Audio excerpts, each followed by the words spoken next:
Good morning. Thank you for the spontaneous homemade signs. Thank you. I want to thank, first of all, President Schaeferberger, who's been such a great leader of this union, but has become a good friend to me and really all of Ohio. I want to thank Secretary Treasurer Tom Miller. I want to thank all the folks from Ohio who have had my back during this campaign for the last more than a year now. Mark Sanders and Mark Horton and the whole crew here in Ohio. Is anybody here ready for a new governor of Ohio?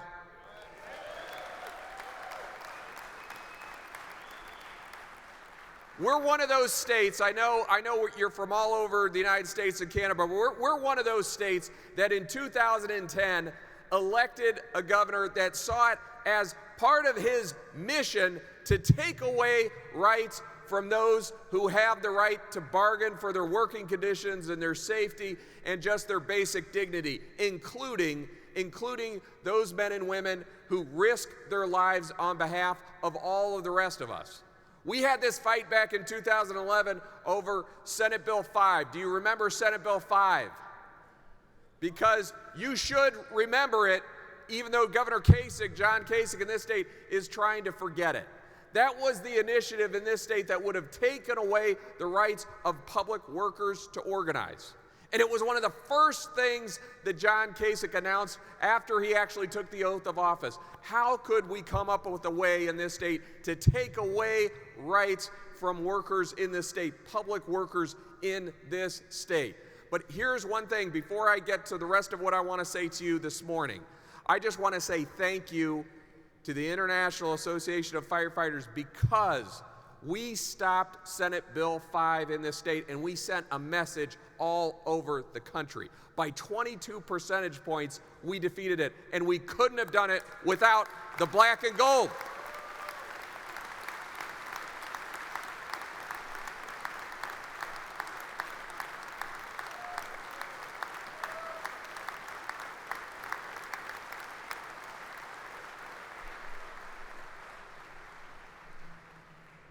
You're not the biggest union in the country, but when the firefighters speak, people listen.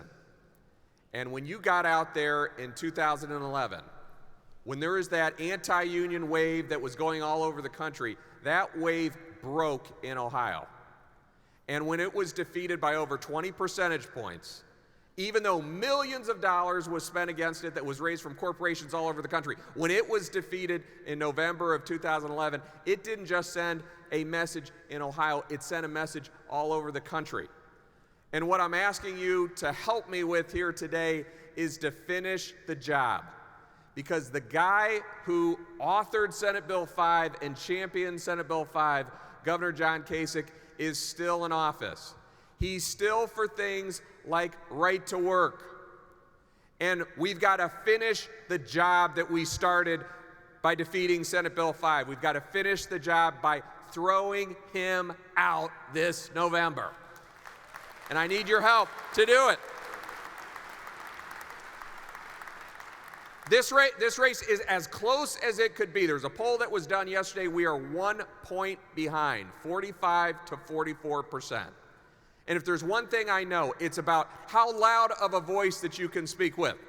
Because when the firefighters speak clearly and loudly and strongly, people listen because of the record you have in terms of laying your life on the line every single day. Because it wasn't just, as your brothers and sisters here in Ohio can tell you, it wasn't just Senate Bill 5. He followed the proposal for Senate Bill 5 up with the biggest cuts to local government that this state has ever seen. There are fire departments in this state that had to disband entirely because of local government cuts. And he took those funds, he ended up using it to pay for tax cuts for millionaires and billionaires in this state. His priorities are completely backwards. Let me tell you something that he said 3 or 4 months ago right here in the city of Cincinnati. He was being interviewed by your local newspaper here. And they asked him if the local government funds were something, and the 50% cut in local government funds was something that he was concerned about. And this is a direct quote, and you should know about this. He said that those cuts were no big deal. And the reason that he said it was no big deal, he said, well, if those cuts are so serious, why are firefighters still putting out fires? That's a direct quote. How out of touch do you have to be to say that cutting funds for fire departments, which has affected staffing levels, which has affected safety equipment, which has affected pensions and salaries, that just because all of you are continuing to do the job that you took an oath to do, that means that all of those budgetary cuts are no big deal? That is spoken like somebody who has never had a day in his life where he had to risk his life for somebody else. And it's also spoken like somebody that needs to be thrown out in 111 days. You've got to help me do that.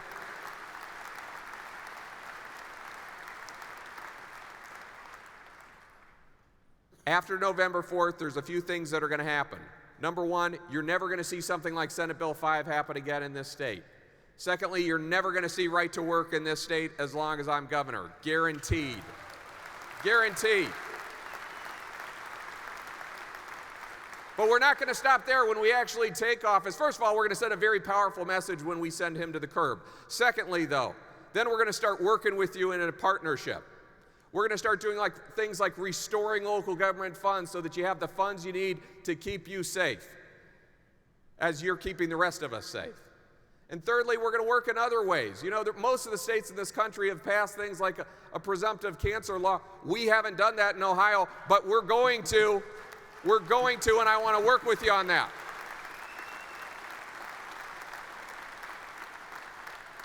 So let me just leave you with this. First of all, you've already been very supportive. Your president has been, the local folks have been, and I appreciate it. It's a privilege. I had a few years of my life where I worked in law enforcement, and occasionally I did some things that you have to put your life on the line a little bit. Not to the extent that a lot of people in this audience have. You have my respect.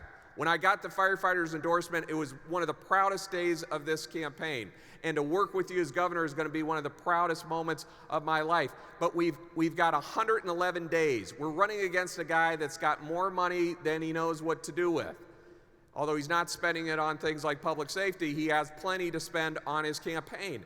And what I know that the black and gold can do is if you do what you did back in 2011, if you have my back like you had this state's back in 2011 when we defeated Senate Bill 5, we're going to send an incredibly powerful message. Even if you're not from Ohio, it's going to send an incredibly powerful message, because what it's going to say is when you don't respect firefighters, when you take away the tools that they need to do their job, when you try to take away even their basic rights to organize, not only are we going to defeat those efforts at the ballot box, but the people that tried to write those proposals and ram them down our throats are going to be thrown out of office. That's going to be a powerful message that goes all over the country, and we've got 111 days to do that. So all I can tell you is I'm going to work as hard as I can. I know how hard you guys work, and I'm looking forward to working with you for the next 4 years with an administration that you can respect and that respects the work that you do. God bless you. Thank you very much.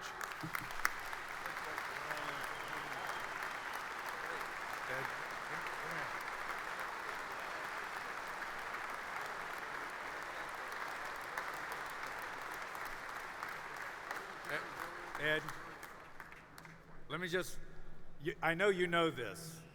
I know Ohio knows this, but I want to make sure everybody knows this. When we say we're all in, we're all in. And we're going to be all in, and not only just making you the next governor, we're going to be all in, and that son of a bitch who caused the layoff of a lot of our members, we're going to lay him off.